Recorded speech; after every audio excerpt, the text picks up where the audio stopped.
Bon, on laisse Yoel Romero dans ce podcast. Pourquoi, mon cher Ross? Parce qu'on va parler de Jake Paul. On va parler de Jake Paul dans ce podcast. Jake Paul, bonjour à toutes et à tous, bienvenue dans le podcast La Sueur. Jake Paul. On est toujours dans le nouveau studio, mais c'est le nouveau studio, le premier studio. Le studio, ouais. Voilà, exactement. Qui va bien évidemment y avoir de plus en plus de choses au fil des semaines, au fil des jours, au fil des mois. Jake Paul qui a refusé Yoel Romero. Oui. Étonnant. Tiens. Mais je croyais qu'il voulait, moi, des combattants de MMA. Ce qui est assez marrant, c'est que donc Jake Paul qui combat en cruiserweight. Donc cruiserweight, c'est jusqu'à 92 kilos. Ah ouais, même Jake Paul? Ouais. Parce que Logan, je savais que c'était à peu près 86, mais... Jake Paul aussi. Ah ouais. Jake Paul aussi, ouais. Jake Paul aussi. Donc il a refusé Yoel Romero et là maintenant il est parti en guerre pour forcer un combat contre Conor McGregor avec une offre à 50 millions de dollars dans une vidéo absolument... elle est vraiment très très vulgaire en fait, on va dire. Ouais, moi je vais pas dire que je le déteste, c'est pas vrai parce que je le connais pas, mais je n'ai aucun respect pour la personne qu'est Jake Paul. Il me dégoûte en fait. Et surtout, ce qui est bizarre, c'est qu'en fait, bien évidemment, il a aussi des grosses casseroles, son grand frère, mais au niveau, on va dire, marketing, là, il va affronter quand même Floyd Mayweather dans une exhibition, Logan Paul, mais on voit que c'est quand même le niveau au-dessus. Là, lui, ça fait vraiment, c'est la cuvette des chiottes, quoi. Ouais, mais c'est vrai. En fait, et la raison pour laquelle on dit ça et pour laquelle on est aussi, c'est même pas remonté parce que je pense que émotionnellement on s'en fout. Mais c'est simplement que ça donne une mauvaise image. Ça donne une. Alors donc, ça n'est pas heureusement le MMA. Il y a que lui dans son coin qui appelle les combattants de MMA. Mais c'est comment dire, ça fait chier que ce soit lui qui soit populaire. Ouais. Ça fait chier que ce soit lui qui soit sur le devant de la scène, que ce soit lui qui ait je ne sais pas combien de dizaines de millions de followers. Parce que ça a vraiment pas l'air d'être un humain qualité, quoi. Parce que oui, là pour le coup, lui, il y a pas mal de controverses, plein de trucs comme ça. Mais puis surtout que là, moi j'ai vraiment peur que ça se finisse mal. Ouais. Que ça se finisse mal pour l'image du MMA aussi. Bah ouais, parce que, alors pour l'instant, heureusement, ou alors, on peut aussi aller à l'inverse, ça peut très très bien déteindre sur le MMA, justement, parce que par exemple, jusqu'à maintenant, tous les combattants de MMA ont eu des comportements exemplaires en fait. Il n'y a pas eu on répond de la même manière, avec des insultes de la même manière, des attaques ad hominem de la même manière, enfin pas que je sache. En tout cas, c'est sûr pas autant que Jake Paul l'a fait. Donc pour l'instant, en fait, j'allais dire mais ouais, c'est notre monde aussi. Enfin, pour l'instant, le monde du MMA, on s'en tire bien parce que ce soit Nate Diaz, même Nate Diaz a été relativement cool. Quand il lui a répondu. Mais très justement, tu vas te faire démonter gratos. Ouais, parce dans la rue. Parce qu'en fait, ce qui s'est passé aussi, on peut commencer par là, c'est que donc Jake Paul, à la base, donc veut combattre Conor McGregor. La manière dont il s'y prend, c'est.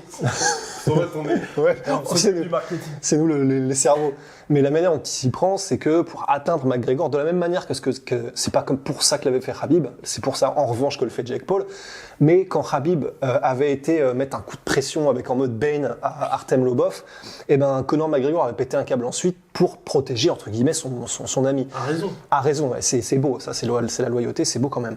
En gros, Jake Paul, il est sur la même longueur d'onde, il veut essayer de titiller Conor McGregor en s'en prenant à ses amis, et donc en l'occurrence Dillon Danis qui est l'un des coachs, sparring partners en grappling de Conor. Et donc pour ce faire, il fait des trucs, mais vraiment, enfin, tu sais, c'est vraiment des comportements de bully, enfin, de personnes, donc en français, qui t'intimideraient à la sortie de l'école, tu vois, pour te racketter ou des ordures, quoi.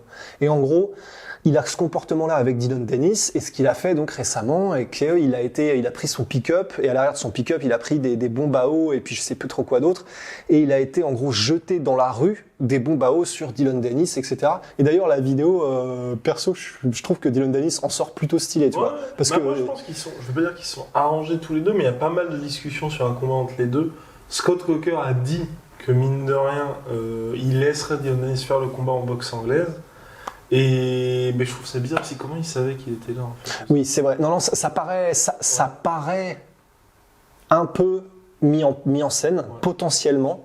Parce que, alors Dillon Danis était en train de faire une interview ou un truc comme ça, mais c'est vrai que c'est bizarre que Jake Paul. Enfin, j'en sais rien. Enfin, en fait, on n'en sait tellement rien que je crois que ça n'a même pas d'intérêt qu'on aille là-dedans. Mais en tout cas, toujours est-il que, il a fait ces trucs-là, il a jeté les bombes à eau sur machin, ce qui est quand même un comportement de merde. Enfin, vraiment, je suis désolé d'être vulgaire comme ça, mais ça me dégoûte en fait. Bah voilà, j'ai des petits cousins, j'ai envie qu'ils aient des exemples un peu, et même, enfin, des gens que je connais, j'ai envie qu'ils aient des exemples comme des Georges Saint-Pierre, comme des gars comme ça. Bah ça, c'est juste le pire possible exemple que tu puisses donner en fait. Et le mec, il a quoi? Il a 25 ans, enfin, c'est chaud, tu vois. Mais et puis il y a moyen qu'il y arrive. C'est surtout ça en fait. Mais ouais, et c'est ça qui est terrible. Je pense qu'il fera le combat contre Dylan Dennis. Ouais. Et aussi, ce qu'on peut dire, c'est la manière dont il a... Parce qu'il a fait un discours en parlant de Conor. Ouais. Et là, par contre, effectivement, il a été mais odieux. Oui, Odieux en parlant de sa femme, en disant que c'était un 4 sur 10, qu'il savait pas... Enfin, je sais plus ce qu'il a dit exactement, mais vraiment odieux, tu vois, odieux. Et c'est vrai que, bah voilà, ce gars-là... putain, en plus, du coup, là, je vois Paul avec ce truc-là. Ce gars-là, donc Jake Paul, va probablement réussir à obtenir ce combat contre Dylan Dennis. Alors évidemment, oui, on peut quand même effectivement noter que pour l'argent, bien évidemment, et puis pour pas se faire tuer aussi, parce qu'il appelle Dylan Dennis, il a fait un truc, je crois aussi par rapport à Ben Askren. Donc il parle de combattants de MMA et il fait un combat en boxe anglaise. Il choisit littéralement les pires en fait. Non, c'est pas vrai, ce sont pas les pires. Mais parmi les gens populaires dans le monde du MMA, c'est plutôt le bas du panier en termes de boxe anglaise pure, en termes de striking. Enfin, Ben Askren, c'est en revanche là pour le coup en termes de striking. Je pense qu'à l'UFC, c'est vraiment le très très bas du panier. Ça ne l'empêche pas d'être un combattant d'exception. Et Dylan Dennis, c'est pas son truc. C'est ça.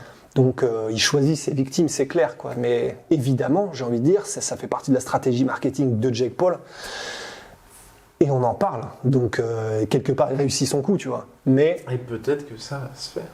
Mais c'est bizarre. Moi, je trouve que c'est après peut-être qu'il veut faire comme son frère aussi. Mais tu vois, quitte à se lancer dans une carrière, en fait, tu vois même le combat qu'il avait fait contre Nate Robinson, où il a mis Nate Robinson, donc ancien joueur KO au deuxième round. Où, franchement, il y avait clairement une différence de niveau. Oui. Mais j'ai trouvé quand même assez impressionnant parce que tu voyais que mine de rien, il s'était entraîné et qu'il y avait des progrès qui étaient là. Ils sont entraînés. Mais non, mais je veux dire, pourquoi tu te lances pas dans une carrière tu vois, où tu te dis juste, bah, je vais aller en boxe anglaise. Ce que fait Logan Paul, je crois. Logan Paul, de ce que j'ai entendu, il est en mode, moi je suis vraiment tombé amoureux de l'anglaise en fait. Ah bon, il fait le combat contre Floyd Mayweather. Donc il faut qu'il le dise. Voilà. Mais au moins je trouve que c'est un peu plus intéressant. Ouais. Mais tu vas faire un vrai truc. Enfin, un vrai truc. Potentiellement, tu fais ta petite carrière normale. De toute façon, les gens vont te suivre parce que tu es une star. Et. Ouais. Très bizarre. Enfin, pour l'argent tout simplement. Mais moi j'espère vraiment que le combat ne se fera pas parce que sinon ça veut dire que, enfin, ça met en place quelque chose qui veut dire que c'est en ayant ce comportement-là, tu finis par avoir tous les combats que tu veux et. Ouais. Ce qui est un peu inquiétant quand même sur notre société actuelle. Notre société.